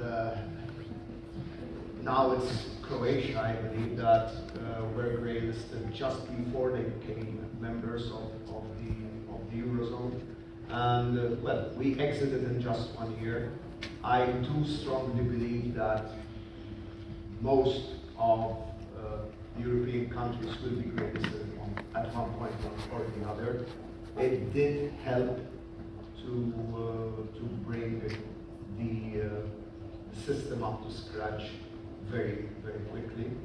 And maybe there is a lack of alignment on what we see as compliance or not. My fear is at the end of the day, the brunt is to be borne by common citizens that will, so for example, migrants that find it so much more difficult to open a simple bank account, even though it's their right, I believe, rather than making it more difficult for organized crime to go through their system. We had in Austria the tradition of anonymous saving accounts, which was also a very comfortable, and everybody was used to it. So we had to get rid of it. It was a big problem in Austria, but we did it. Today we have all the compliance rules. The banks must know their customer. Sometimes a little bit over-bureaucratic. I fully agree what Joseph said. I think sometimes we are falling from one extreme to another. But I think today money laundering is under control. By the way, the European Central Bank gave up the 500 euro note, which after Bataclan and after this terrorist attack in Paris, The French insisted that the 500 banknote must be deleted, as no longer produced. It's still valid, but it is no longer produced, which is a pity, in my opinion. De facto, it had nothing to do with money laundering. But anyway, so there is a lot of very strong regulations on the table, and I think this is exactly what Bulgaria and other countries have to do. Thank you. Аз ще се опитам да ви отговоря кратко на втория въпрос. Според мен, България има шанс да бъде приета на 1 януари 2025 година. За мен опира до политическа воля. Според мен има 4 фактора. Всички се концентрират върху единия. Инфлацията. Сега, ние не можем да говорим от името на европейските институции, не можем да се молим, ако не отговаряме, вие ни приемете. Сега това някакси, без да се казва за колисно, може нещо да се надяваме в тази посока, но по-скоро трябваше да водим коренно различна антиинфлационна политика последните години, а не проинфлационна. Защото ни 10 години отговаряхме и на инфлационни критерии, и на всичко друго и проспахме всичко. На трето място слагам проблема с сивия списък. Той формално може да не е критерий, но въпросът е, трябваше ли сега този списък? И ви чули ли сте, който и да е управляващ или политическа партия, дори да е споменала тази тема последните години? Аз да ви кажа всеки ден след това. Просто никога не съм чул такова нещо да е споменава, но не е нещо и да е направено. На второ място, това нямаше да го кажа преди няколко седмици, но сега се появява пак. Ами бюджетният дефицит какво? Ние смятаме, че като губим с 0 на 3 всеки матч сме влезли в еврозоната. Ами аз не знам, тая година за 150 път сигурно ще имаме актуализация на бюджета. И се чудя как в най-бедните години, как можаха финансовите министри Борове Радев, Милен Велчев и Пламен Орешарски като финансов министър, 12 години по мои спомени нямаше нито една актуализация на бюджета. А сега всеки месец говори думата актуализация, най-разпространената дума в политиката в България последните години. Всеки месец актуализация, т.е. ние не може нищо да планираме. Приходите ги няма, разходите хвърчат в небесата, предизборно всеки път се състезаваме кой повече ще дигне незамкли разходи, както днеска например се случва. И на първо място обаче слагам нещо, което е по-важно от всичко, което ви казах до момента. Политическата воля. Вие смятате, че има достатъчно политическа воля в държавата ли? И тук така ми се усмихнаха иронично от първия ред важните банкери, че и очевидно и те не са много сигурни в тази посока. Така че отговорът ние можехме през всяка от последните, не знам си колко години да вкараме топката от дуспата, но все е биен в тъч. Сега, за десерт най-важната тема, която според мен е много съществена, ние не сме се подготвили какво ще кажа. Дайте сега да видим. Prime Ministers, this is a more a religious than scientific question. Do you think in Europe, in your countries or elsewhere, adopting the euro was or will be a real factor for higher inflation or not? Since the introduction of the euro, the average inflation rate during the last, let's say, nearly 25 years is lower than the 25 years before. So this is quite clear. And by the way, fighting inflation is the best way to help the poorer part of the population. So the rich ones have all the means and all the ways to evade invasion. They could save their money elsewhere. They have different ways to keep their money, their richdom.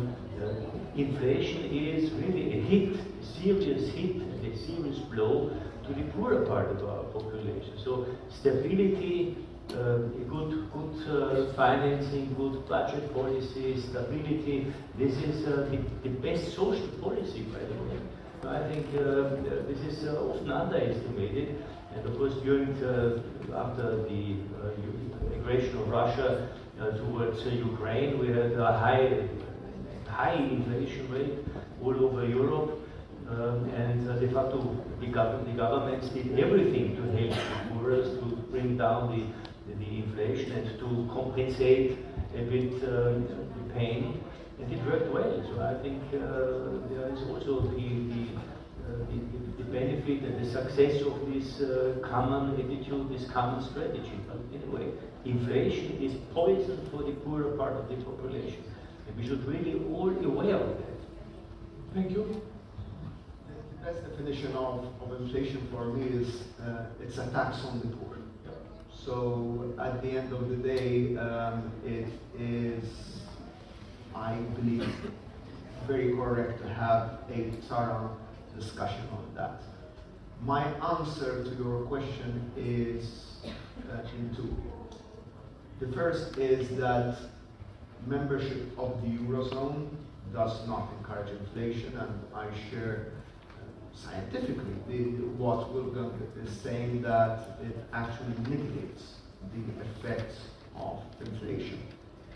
The flip side to that is when joining the Eurozone, there have been occasions in quite a number of countries that they saw a jump if they did not prepare well enough and if there was not a campaign strong enough.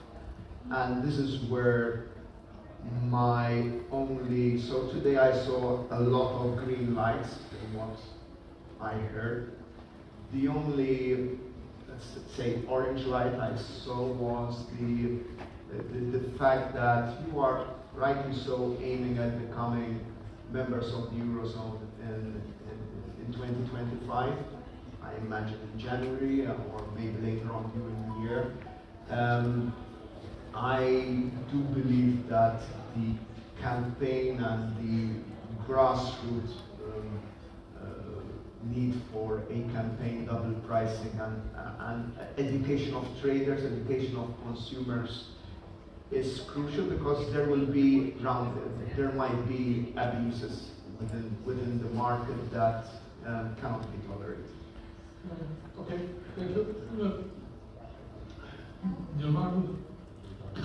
There are three areas of concern. First, the inflation caused by external causes, and the question of resources, oil, whatever, the war in Ukraine, the resources from Russia, whatever. Second, the response to that at the level of the state, and of course, targeted on poor people. And three, the problems which might appear when joining the Eurozone for countries which are not members. And in some cases, in France for instance, or in other cases, there were some problems with the inflation which went up, because in some cases in those countries, the transition was not very well prepared.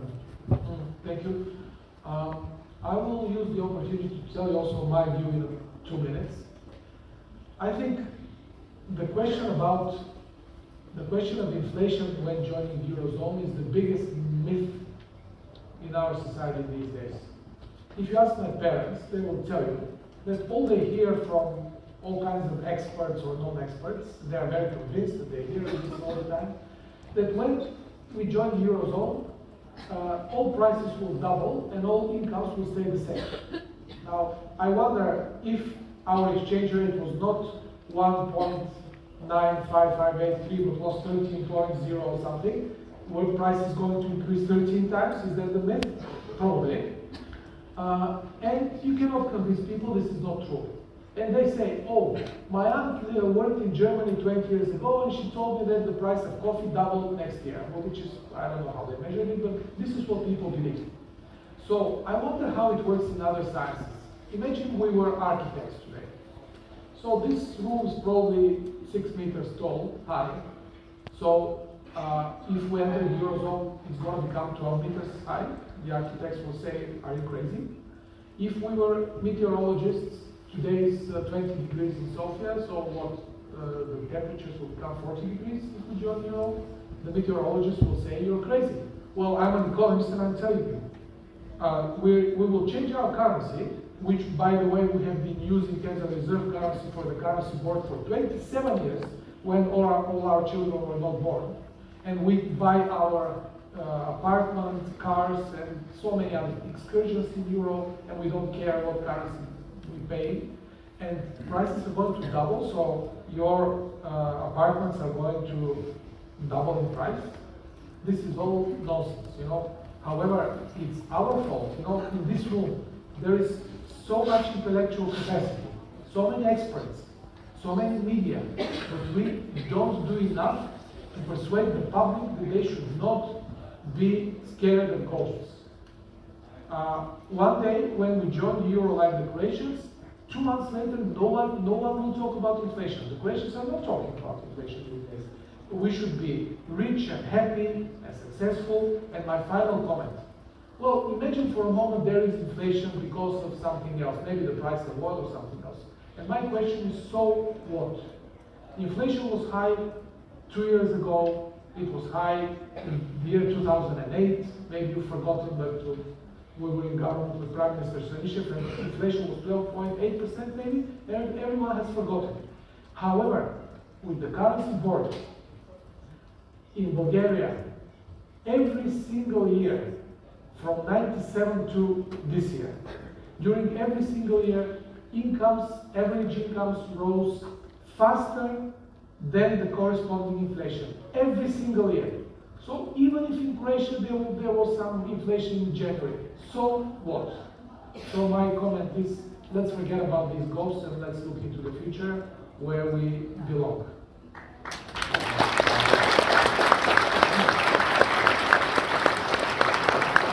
I suggest we stay where we are because we have the following surprise. You know that I just mentioned the word future. I would like to introduce you one of our youngest guests.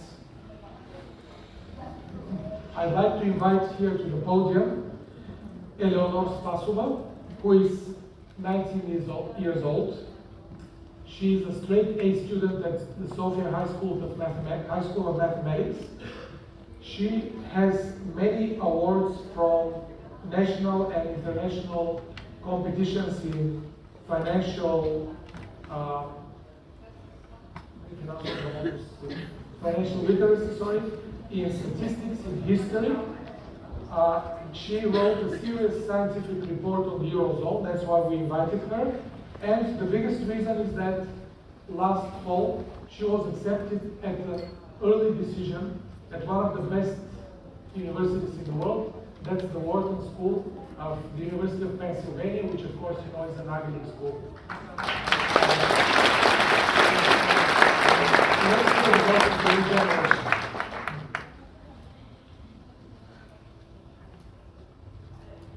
Ваше Величество, уважаеми дами и господа, премиери и политици от поколението, което още не ни е вкарало в еврозоната.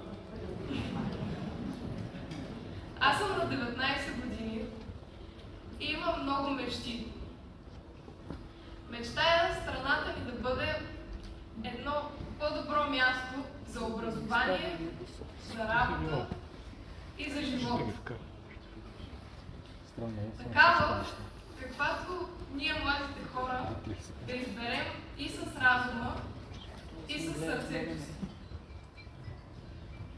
Мечтая следващия път, когато мой състудент ме попита откъде съм, да свържи името България не с корупцията и с рекордния брой предсрочни избори, а с иновации, с компании еднорози, с медали по математика и природни науки, с литературни награди. Мечтая гордо да мога да кажа, че с моите приятели от Европа сме от едно семейство и членуваме в едни и същи отбори. Заминавам да уча в чужбина, в един от най-престижните университети в света. Но ми се иска да нямаше нужда да заминавам. Само ако имаше и у нас университет на световно ниво. Мечтая да се върна, но искам да имам и много причини да го направя. Искам България, чието възможности за развитие все повече се доближават до тези в държавите от Западна Европа и Щатите. България, в която да мога да правя кариера, в която хората обсъждат идеи, а не други хора.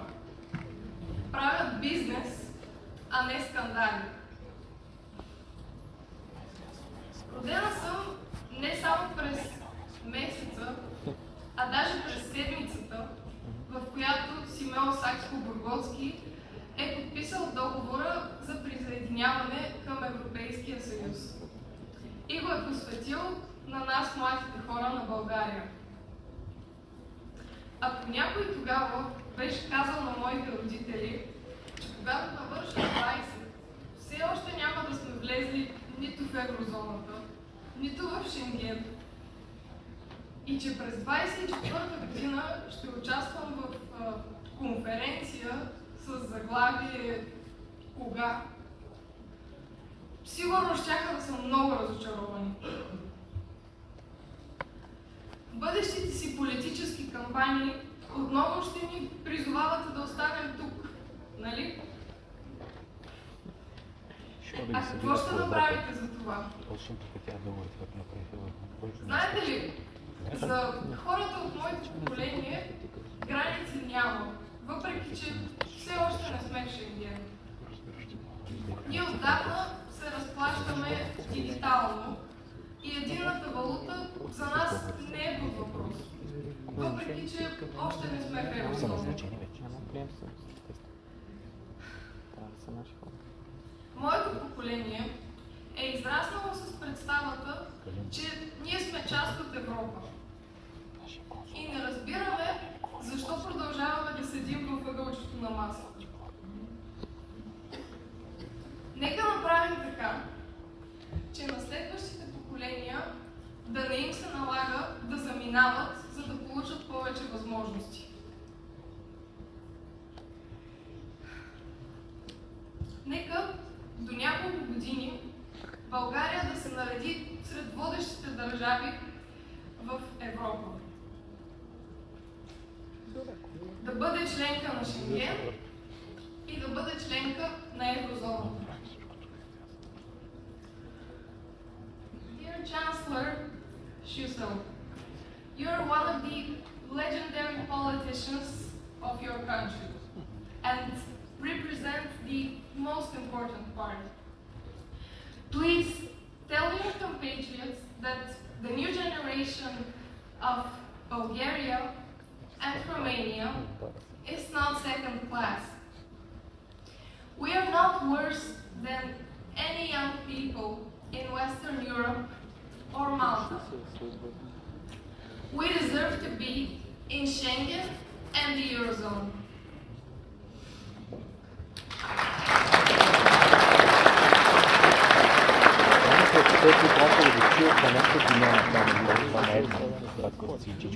Сега всеки от нас трябва да си свърши добре работата.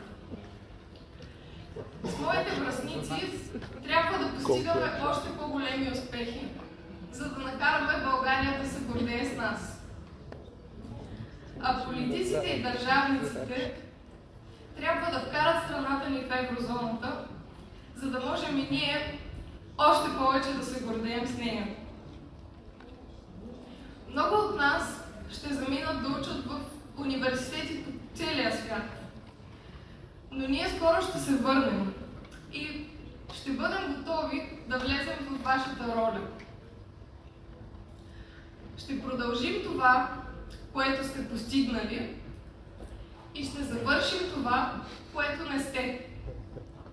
Затова работете за развитието на България сега и ни дайте причини да останем тук. Благодаря.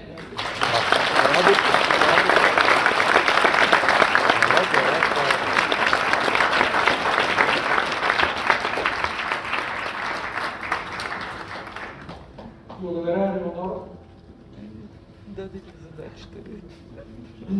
И на мен беше емоционално човек, който това да ми каже млад човек. Сега ще направим следното. Приключваме точно на време първия панел, правим 15 минути почивка и точно в 12:15 започваме много важен втори панел, основно с финансови министри и експерти. Благодаря много. Благодаря много на нашите